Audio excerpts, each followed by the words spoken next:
So welcome everyone, and thank you for being here today. I would like to give just a brief introduction of who is Geshin and who is today's guest.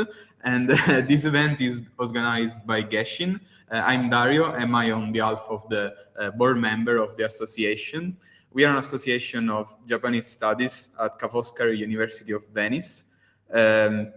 It's an association founded by students of Japanese and that are interested in language, culture, and society that are somewhat intertwining with cultures and identities and that are put in dialogue not just with Japan itself, but also with cultural exchange. And that's why I contacted today's guest, because today's event, which I titled personally Identity on Screen, and of course Winter in Sokcho and the cinema of Koya Kamura, today's guest. Today we talk about cinema and some reflection on the movie that Koya brought to us in the theaters.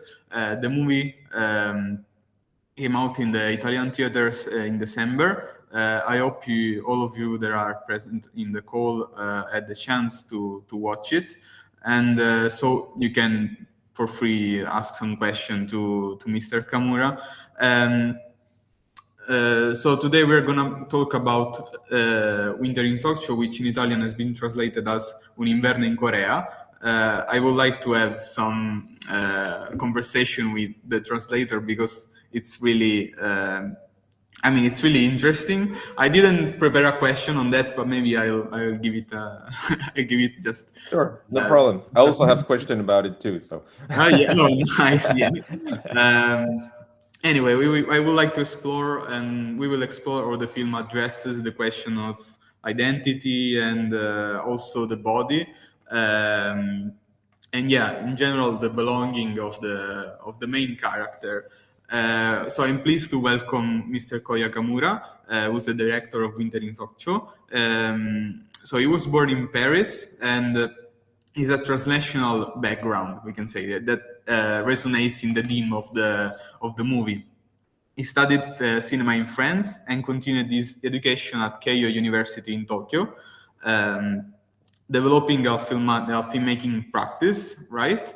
And he began his career working with major media groups such as VIACOM and the Walt Disney Company, before focusing more on his cinematic project. His first short film is Homesick of 2019, set in the Fukushima No-go-zone, which was also acclaimed and nominated for César Award in 2021. Am I right?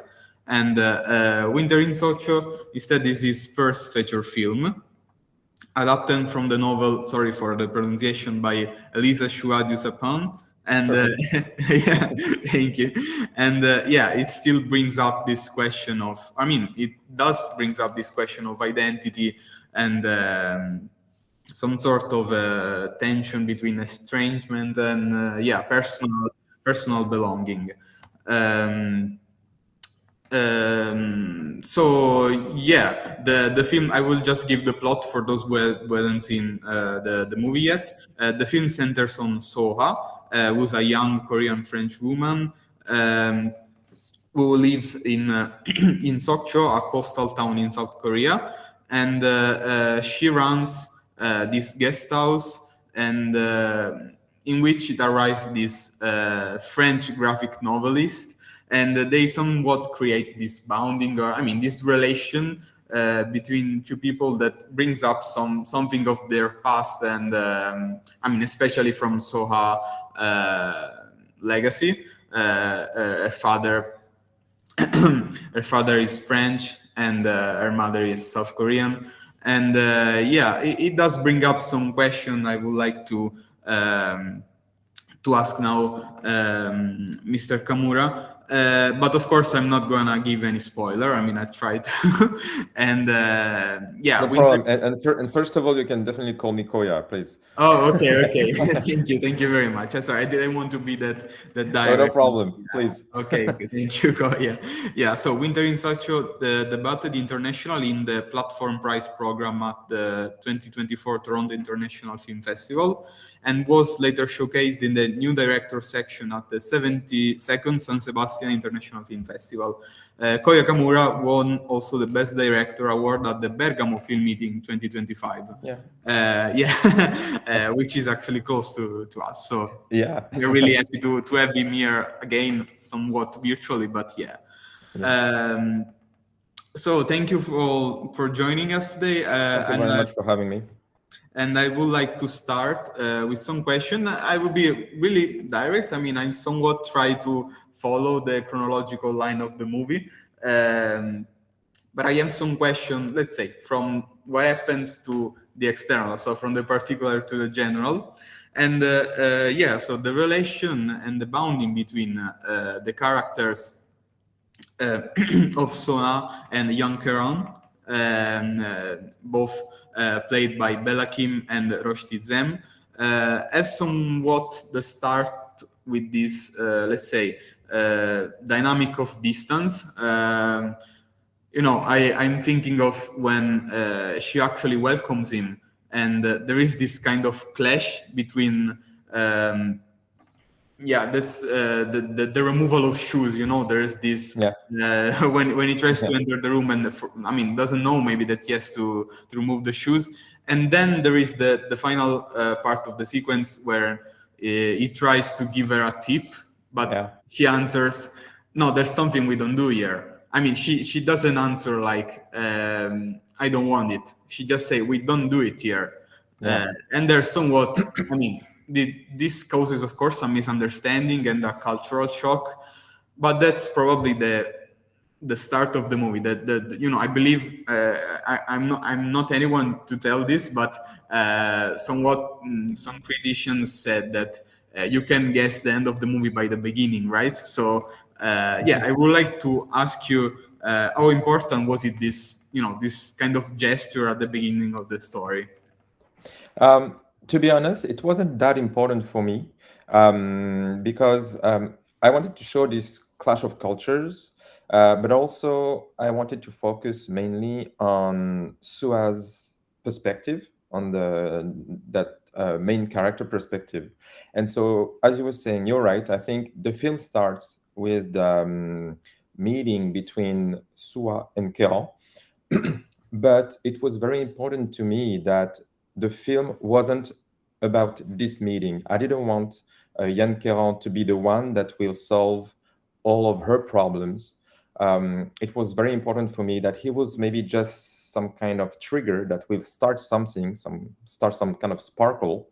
But it was really, really important for me that all her problems could be solved only by herself, on her side, on her own, that she could independently from this man coming from Europe, that she could be able to solve her own problems. And the problems I'm talking about is maybe starting asking herself some questions, maybe ask those questions to her mothers that have kept a lot of secrets from her, maybe get her relationship with her boyfriend clear and take some proactive decision about her own life.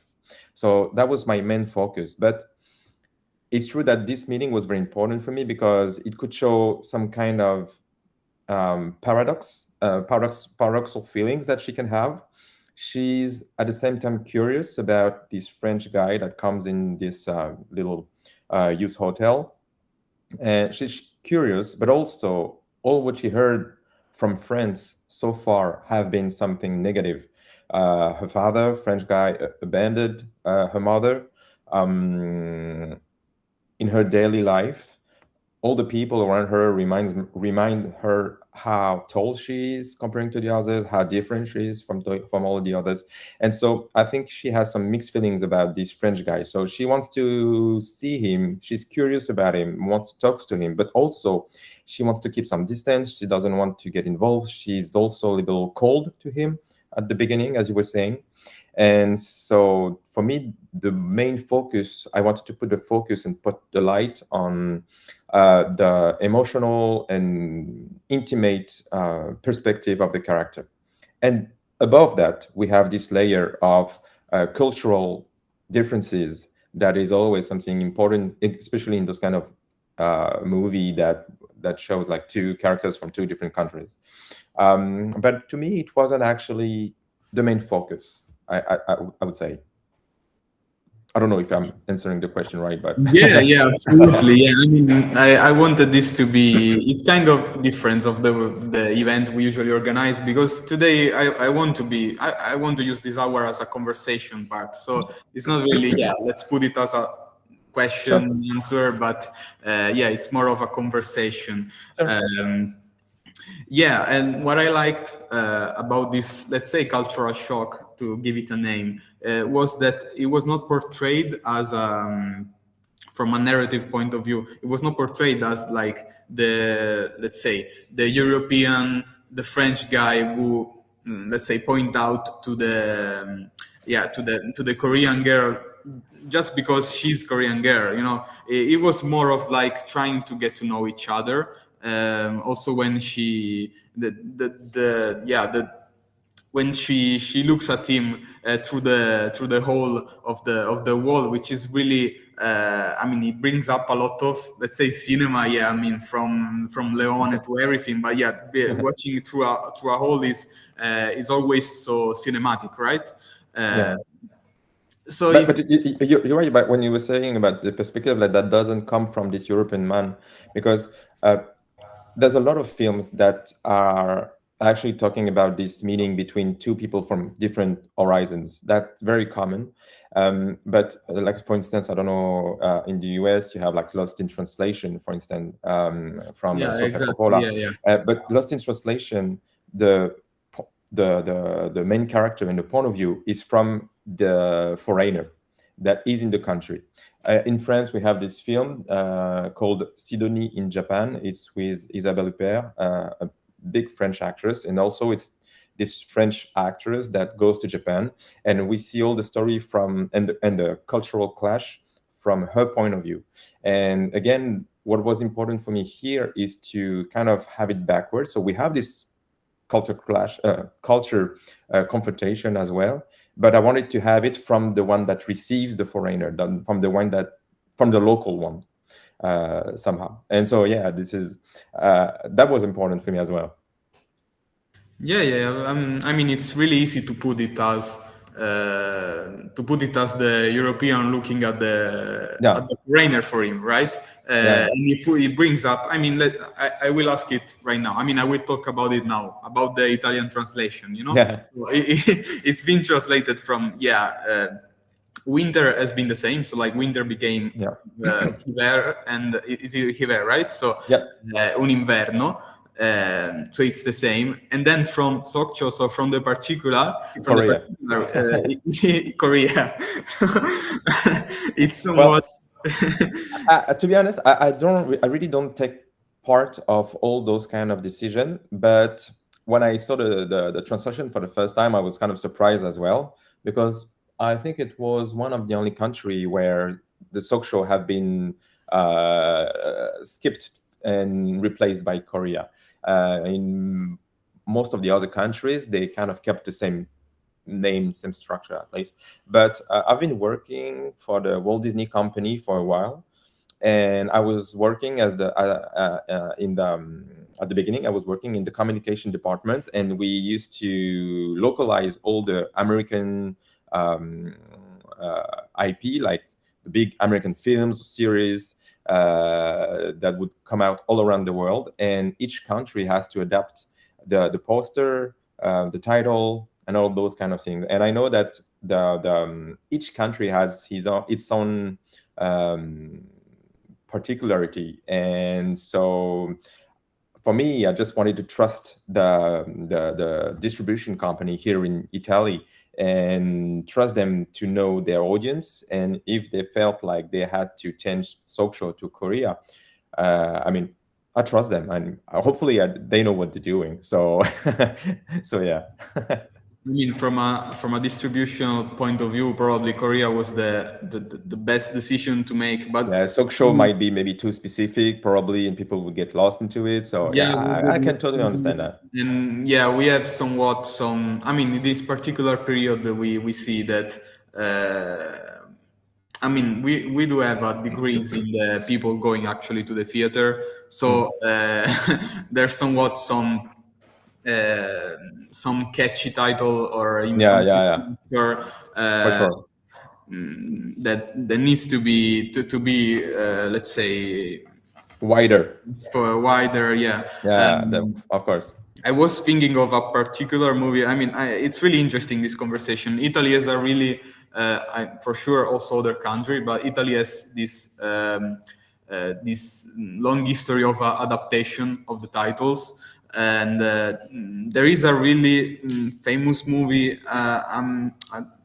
yeah, which is, sorry for the pronunciation, which is the Truffaut Domicile Conjugal. Yeah. Sorry, yeah, and I know if I'm pronouncing it correctly. No, perfectly. It actually has been translated somewhat like do not dramatize, it's just a matter of oh my god, how can I translate this term? Yeah, it's just a matter of betrayal, you know. Okay. And I mean, it's completely, I mean, maybe it fits a bit the content of the movie, but at the same time, I don't want to go specific on Domicile Conjugal, but yeah, it reflects the fact that the movie was out in the 70s, and in the 70s in Italy there was this kind of series of movies about some kind of pink erotic, low budget, and they tried to fit the title into that because they didn't know if people were going to watch. I can imagine, but again, I think that's really interesting because cinema is really about how you connect to your audience wherever you made your film, whatever country you made your film in. The question is how the audience will connect to the film, and obviously, each culture, each country, each population has their own sensibility, their own experience, their own, I don't know, movie knowledge as well, and so everyone is different. And I remember that when I was again working for Disney, there were two countries that was kind of complicated.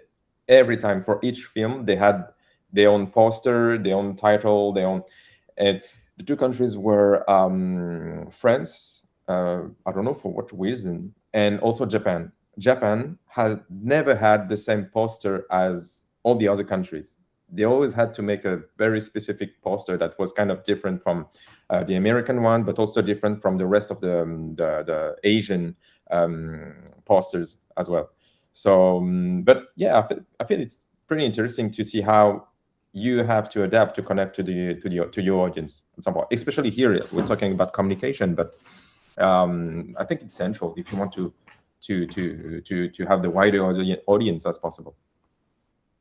So, how did the people react in France at your movie? In France, I was very surprised, to be honest, because to me, if I'm completely honest, I feel like when I made the movie, I wanted to take the risk to make a film that is kind of slow paced, and then I wanted to take the time, and so I can totally understand that some people can find it boring, at some point. But that was some kind of that was the bet I was doing, and for me, that means, especially nowadays, that most films are very again, the edit is very fast paced and a lot of dynamic and rhythm, and comparing to them, I was afraid that the French audience would be kind of not so interested. So I always felt that it would be a film that maybe can have a good career in festival, but I never thought it could work in cinemas and for the audience. And actually, we kind of the target the distributor company had for the film was before it was out. They were telling me if we get under 40,000 viewers, we would be kind of disappointed. If we get to 70,000 viewers, that would be a very big win. And we ended up at 130,000, so almost the double, a little more than the double. So for me, it was a tremendous surprises. I was really, really surprised, and so yeah, I was very happy about it. And again, it made me feel so happy to see that, as you were saying, like France is the same as in Italy. The cinemas are getting emptier and emptier and emptier, and I was so happy to see that people still came for that kind of film. And also, I really thought that most of my audience would be kind of elder people, like maybe my mother's generation that really loves cinema and goes to every like art house films. So I really thought it was very elder films, and that was the case when I was promoting the film all around France, but also in festival in Europe. Most of the audience were actually people like from 60, like maybe from 50 years old to 70, 75. That was during the promotion. But when the film came out, I was very surprised. I got really contacted by a lot of actually young audience, like from 18 to 25, and they also connected to the film, and that was for me another huge surprise, and I was so happy about it because it made me feel maybe a little less old than I'm actually am. So yeah, I was very happy with the response in France for sure. Yeah, I mean, I believe that this kind of age gap, or it's always a matter of the audience reception. Probably is brought up. My generation, I'm 23 years old, and my generation probably is used to go to the cinema apart from maybe not action movies, but more strictly dynamic House, yeah. movies than Hiver. It's probably somewhat the star system that is recognized as, okay, I'm gonna go to see this movie because there's this actor. Indeed, it's really common that I believe it's becoming always common to see. I'm going to see this movie by, and then they say the name of the actor, right, and not the author. But yeah, and what brings But I understand that. I can understand that. No problem. anyway, what Winter in Sokcho brings up to me is that you use Rosh Dizem, which I've seen. I mean, he's done. He's also director. I mean, he's done quite a few movies. Let's say. Yeah, he's done like five films already. Yeah, but then there's Bella, which is really she does illuminate the screen, but not in a way of like you're putting the whole attention to her. I mean, she's always. We're going also to the body part, but you're not giving that attention to the body. It's more of the others in the movie that are like, oh, why don't you do the surgery? Why don't you leave it? The attention of the movie to her is more of like, the intimacy part. So I believe that there is somewhat on wall to maybe the younger generation that it's not that doesn't go to the cinema, because it was not the case of, my local my local city where I live, because I've seen some participation. But it's always some matter of this contemporary cinema where people go there with already expectation, or maybe they already know what is happening. I that's probably some personal thing, but I never go to cinema theater with already the movie in my mind. There's always even the blockbuster. I didn't want to bring to go there, but there's for example, the new Nolan movie. If you watch the trailer, you already know what's. Of course, you know the story. It's really, it's an historical one, but as a theme, it's really historical, also in the cinema. But it probably there's this kind of wall that people need to surpass, and let's say, oh, there's this movie with this young actor and this let's say strange guy, because of course it's a matter of visual, right? What do you think? Because when you see the poster, you see, of course, a Korean girl, somewhat a Korean resembling girl, and then a European one. I'm interested to see their story, right? Yeah. So good. Yeah. Good. But it's funny that what you're saying about those two, the gap between the Sua's character and Keron's character, because yeah, she Bella, the actress from Sua, is she's 28 now, 29, I think, and that was her very first film. She has never done anything before in movies or short film, nothing. And on the other side, you had, as you were saying, Roch Dizem, that has made, like, I don't know, maybe 60, 70 films as an actor, and he also directed 5 films already. And as you were saying, in the end, talking about it with you, it makes me maybe understand why both generations are represented. And so Roch Dizem is very well known and very A-list actor in France, and his audience might be this generation somehow.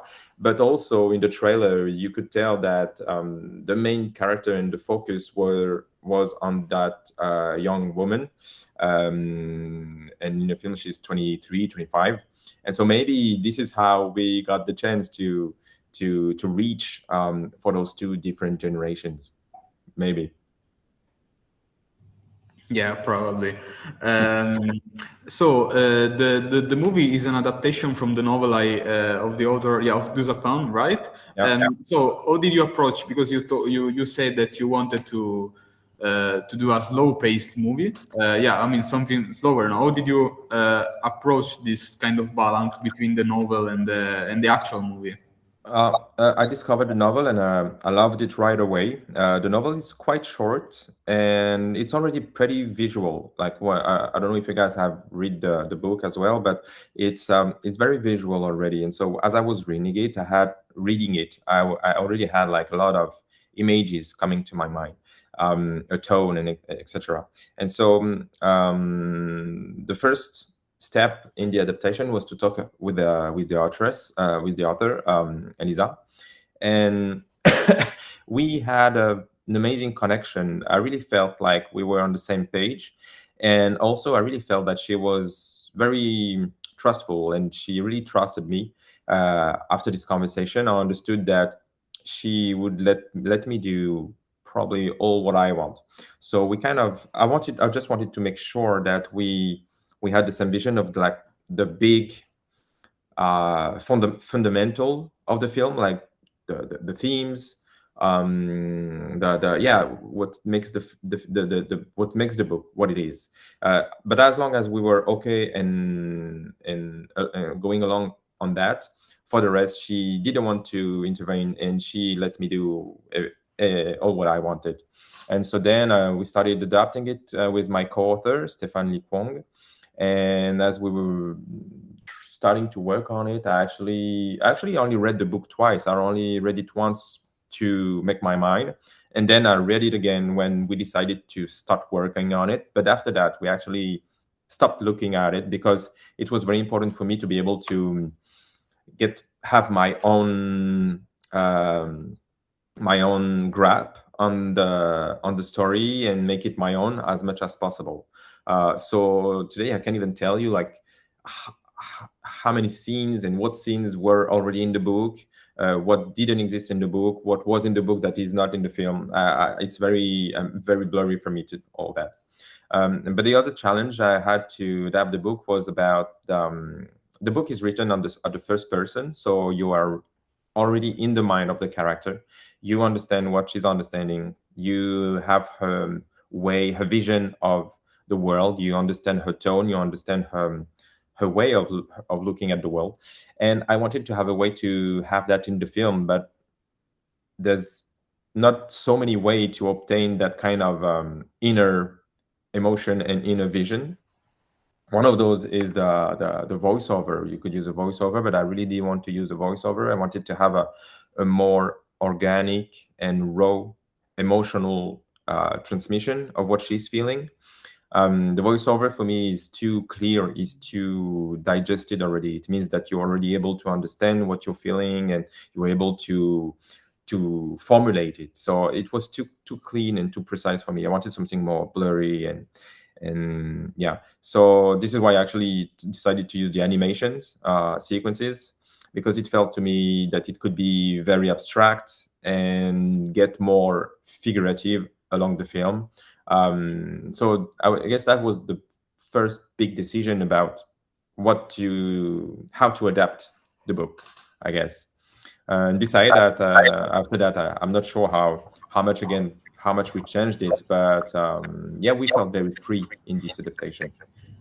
Yeah, my next question was about the animation part. Sorry, spoiler. No, that's completely okay. Yeah, how did you? So did you do the animation? I mean, did you add the animation before let's say, the scene you were portraying, or did you do it after the actual the real? We actually, yeah, I decided I wanted the animation very, very early in the creation process. I think it was right away when I first talked about it with a producer, talked about adapting the novel. We didn't have the right at the time. I already wanted to add the animation, and I knew who I wanted to work with. I wanted to work with Agnès Patron. She's a French director, from animation director, and I really loved her films. She already received a César, like French Academy Award, for one of her short films. Her works is amazing, and so I knew I wanted to work with her. So the first first step was to write the script, and in the script, me and my co-writer, we wrote those animation sequences as well, and we gave the script to Agnès. She saw the animation sequences, and she brought a lot to those. After discussion, she brought a lot of ideas. She made corrections. She made said some additions as well, and so her sensibility and her talent were actually bringing a lot to those animation sequences. So this collaboration for me was amazing because I really felt that it had enriched the film a lot. So yeah, that was the first step. So when we agreed on the script, and she started working on animatics. So it's like very rough draft of the sequences. First we had storyboard actually, and then animatics, and these steps was while I was preparing the shooting. So I wasn't shooting yet, and so when I went on shooting in Korea to shoot the film, I think I already had some what we called animatic, is like a raw animated version of the sequences, but it's like kind of ugly at this point. But I already knew the timing, I already knew the dynamic somehow, and for some of them, I already saw how it's going to look like. And so when I was shooting, I could refer to that as well. So the shooting and the animatics, the animation were built kind of together. Yeah, that's probably that's why it brought up so good. I mean, I really loved. Thank you. This, yeah. Thank you very much. So bringing back to the main, I mean, not the main themes, but like the language themes, which is really, I mean, a part of the movie, because the movie is directed in both languages, so in French, and in South Korean. I wanted to ask, let's say more generally, how does what did it mean to you, the language function in the movie? I mean, of course, it resembled the identity of the characters, but in the specific, I'm thinking of the scene where Soa cleans the sheet that Karan. She's searching for words. Yeah, she could find the right word, and the right word, and also I mean, it's the specific moment when he asked her, who taught you French? Like, it wasn't your father. So, I mean, it's somewhat trying to tell us, maybe the character played by them, that the matter of language and the matter of identity is connected to the parents, to the actual father. But I mean, Bella didn't know actually the father. So what do you think about the language and everything? It's funny because, to be honest, the language was an issue at the beginning of the production, because in the book, he speaks French, she speaks Korean, and they have a common language that is English. So in the book, they only speak in English. She knows how to speak French, but she doesn't dare to, and so she decides to speak in English with him. So that's what happens in the book. They have this kind of common ground with the English. But for production reason, we couldn't do that here because for the French found that most of the money that we have in France, we had to have at least 50% of the film and the dialogues to be in French. And so we had to adapt. That's another challenge in the adaptation. We had to adapt that. And so I decided to make her to have her speaks French, even though in the book she didn't. And so that brought a lot of question, and also brought the narrative in a slightly different direction than in the book. And suddenly, as you were saying, language was some way for Suha to actually go out of her own comfort zone somehow. That's why in the beginning of the film, when she's supposed to talk to him, she first speaks to him in English, and Mr. Park, the boss of the pension, tells her to speak in French, and then she decides to speak French and to kind of again go out of her comfort zone. And you were right in this sequence when she's cleaning up the sheets and he starts asking about how she learned the languages, the French language. It could be, the idea could be how the father translated it to her, but as you said, she didn't know of her father, and that void, that gap, that emptiness of this father figure in her education and in her life made her feel this hole in her personality that she definitely wanted to feel.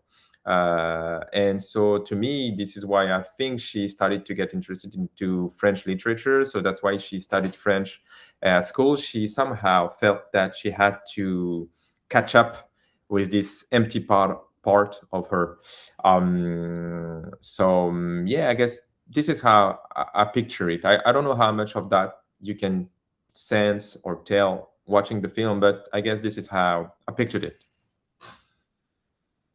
Again, because the communication, they have the language from Keron and that speaks French to her, but there is also this this dialogue that she's trying to have with her mother. So they both speak the same language. They both speak Korean, but even whenever Suwa is trying to ask question to her mother in Korean, she perfectly understands. The mother cut the dialogue and talks about something else, or doesn't want to talk about the deepest subject they have to talk about.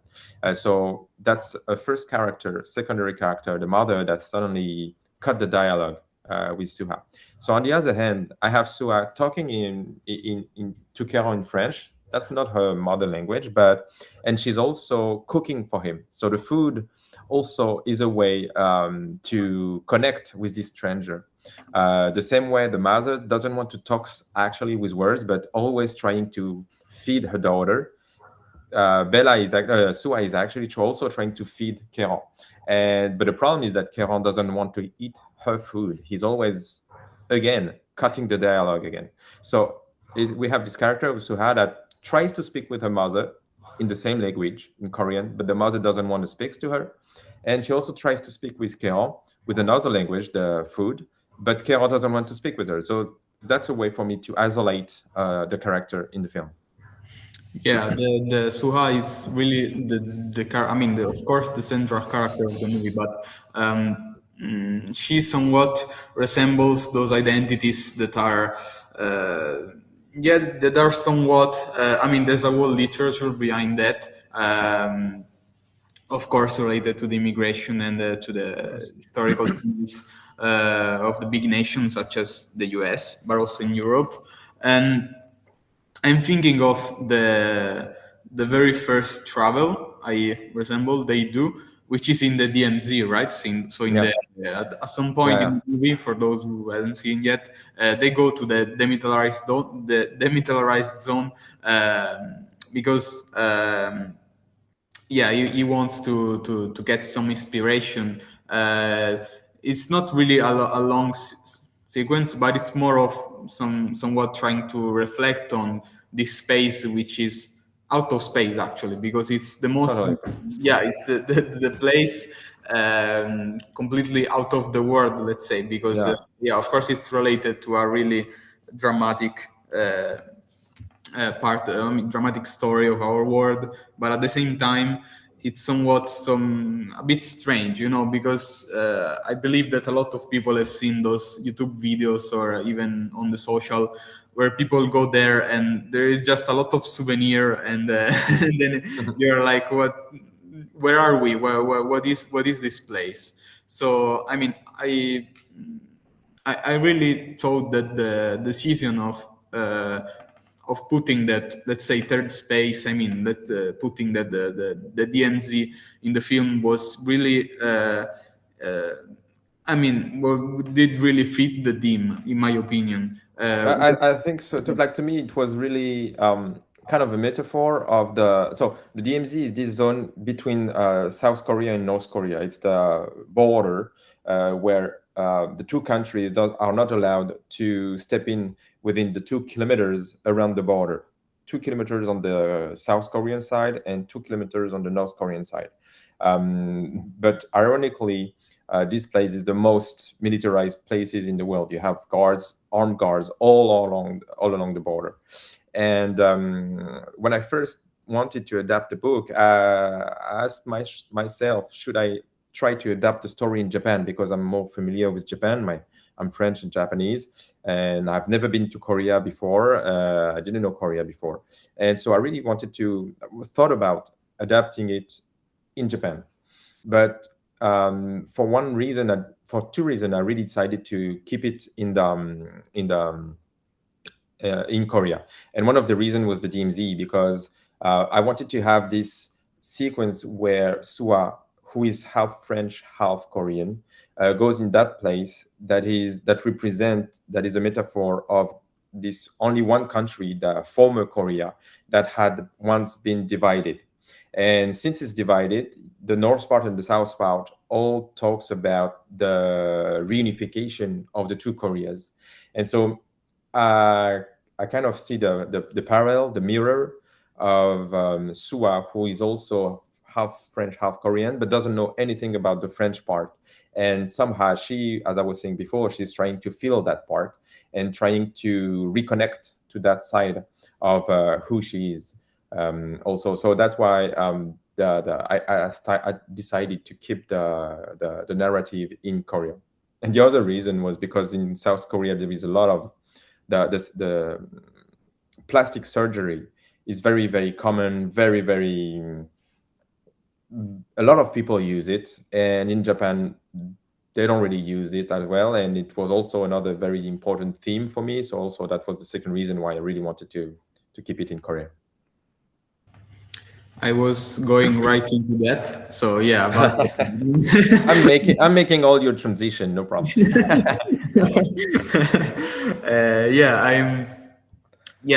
I mean, it is something that is brought up during the movie, and I mean, I'm really let's say epic glad, but the way all these themes are brought up, the encounter, the culture clash, the body, the language is never put as somewhat an essentialization.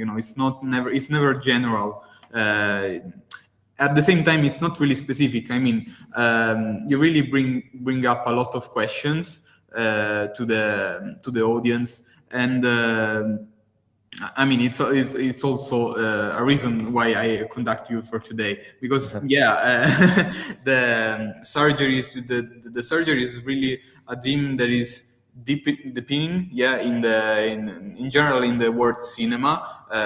Of course, I'm thinking of, for example, The Substance or anything, but also I've seen this movie at the Torino Film Festival in November, which is called Slanted, like by Amy Wong.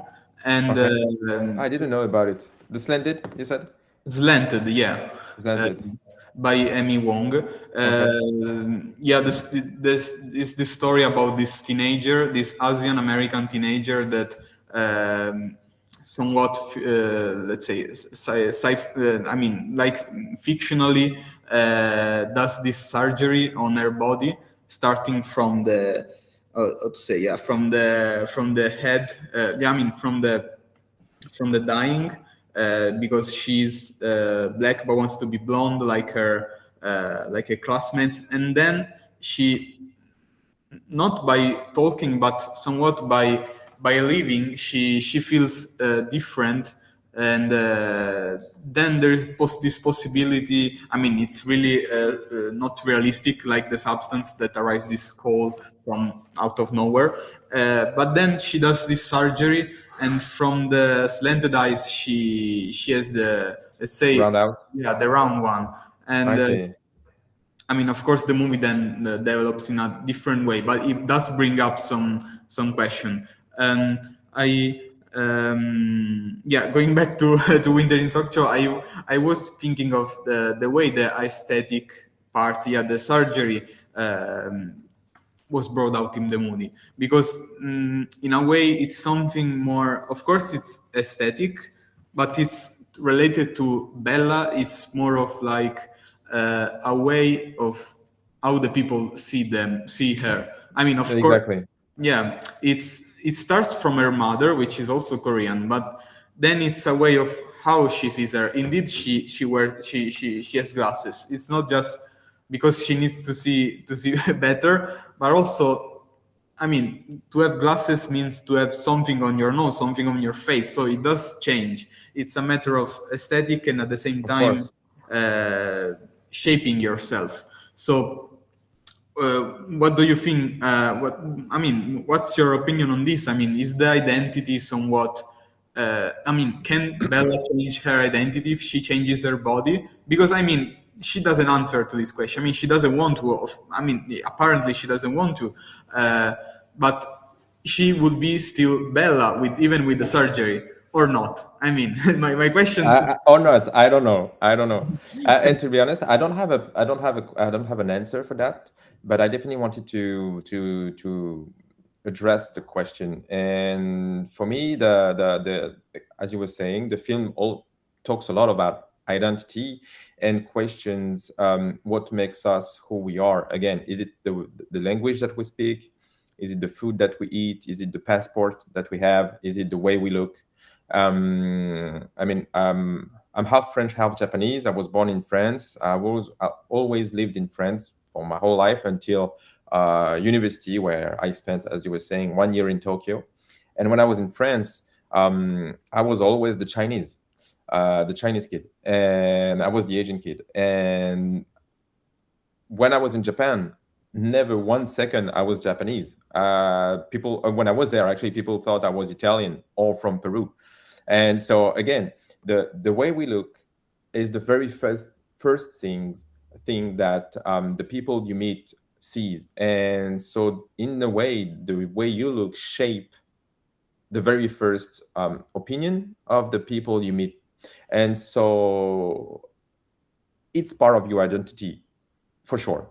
And so what I'm questioning here is that who you are is who you are. And Suha, the character, as you were saying, is really under the injunction of all her surroundings. Her mother keeps talking about plastic surgery, her boyfriend as well, her aunt, the sister of her mother, also talks about getting eye surgery so that she doesn't have her glasses anymore.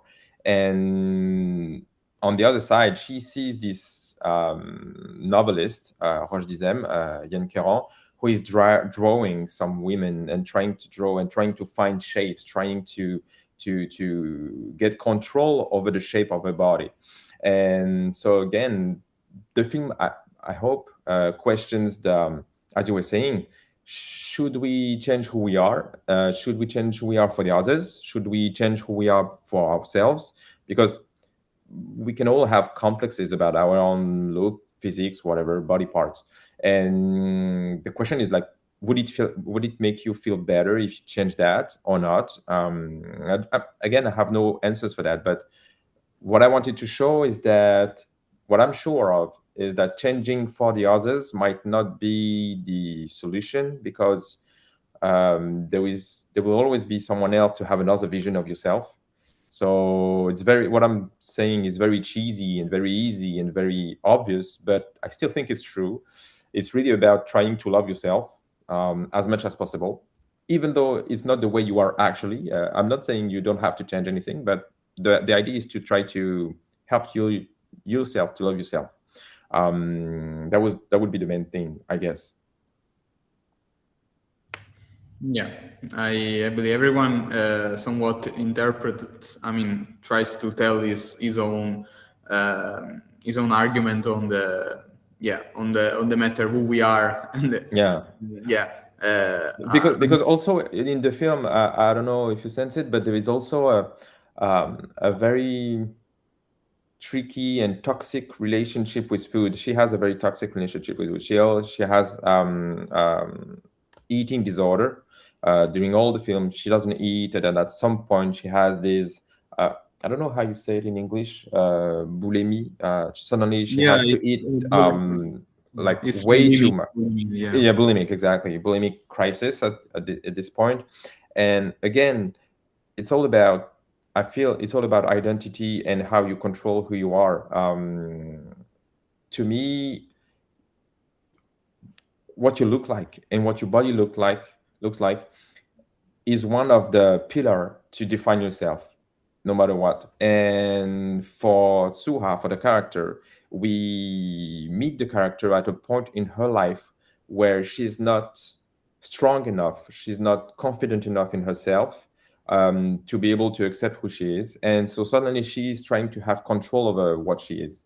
The way she can get control is plastic surgery. And so all around, people around her suggesting her to do this, do that.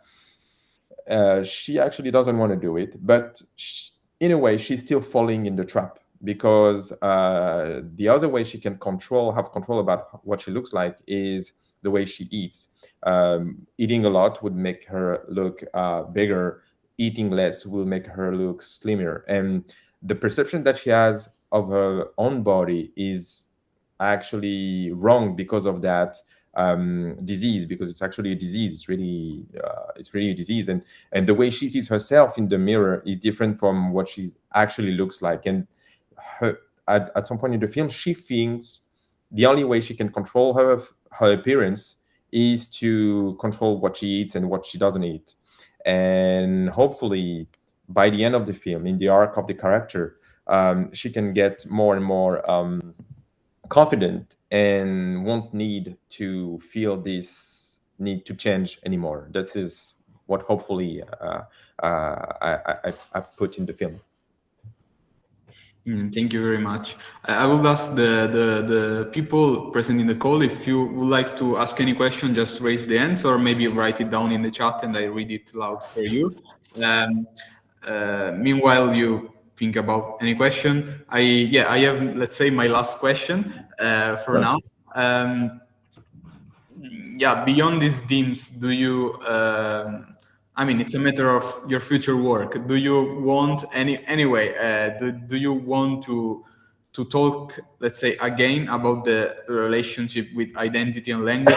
We want to talk about the identity again because it did brings up a lot of questions, and when the cinema does that, I believe it's somewhat the cinema from a narrative perspective.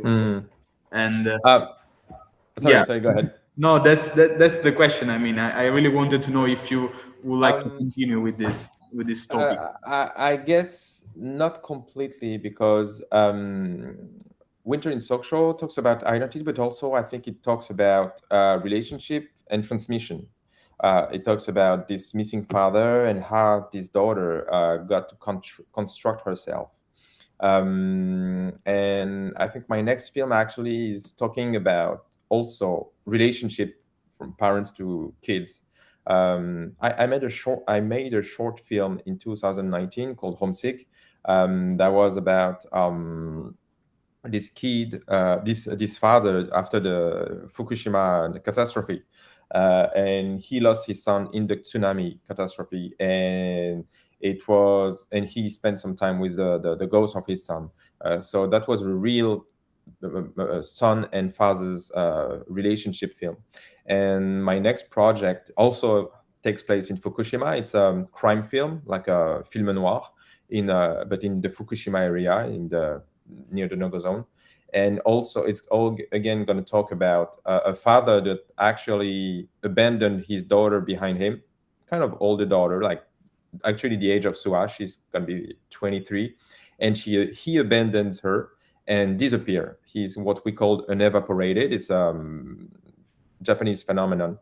And he disappears and appears in Fukushima working on the field. So again, I think it's going to be talking about parent daughter transmission and relationship, not as much as identity, I guess. Yeah, I believe the identity is always somewhat related to. Of course, it will be somewhere, because again, I'm French. I live in France.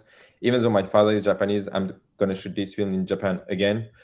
So there's a way, even though it's not in the film, or I mean in the script, it's still some kind of me chasing this part of Japan, this part of my heritage that I don't have. I don't have. Like I'm exactly like Suha, trying to fill this gap, learning French and learning French literature. The French Koya is trying to fill the Japanese gap, because I've always been living in France and trying to fill the gap with Japanese culture, Japanese cinema, and Japanese and my Japanese work. Sorry if you saw me locked or frozen. No problem. Yeah. So yeah, I mean, I believe that somewhat also in the events, I see some people that I've seen in person in some events here in the university. Some common topics that brings up is that when we do our work, when we research, we always put some part of ourselves in it. Of course, I mean, nothing comes out of nowhere. So I believe that you probably put a part of yourself in Winter in Sokcho, apart from the fact that it was based on a novel. And I'm sure you'll do it also in your next work. So if there's no question, I would like to thank, because we are finishing our time, I would like to thank you very much, Koya. I see maybe just one very quick question. Thank you. Daniela. Yeah, she just wanted to thank you. Yeah, I see it as well. Yeah. So thank you very much for today. Thank you very much. I hope to hear from you soon. I will send you by email the session on YouTube when we have it ready, if you like to see it. All right. Yeah. Thank you very much. Thank you again so much. Thank you for having me. Thank you everyone for coming here. Thank you.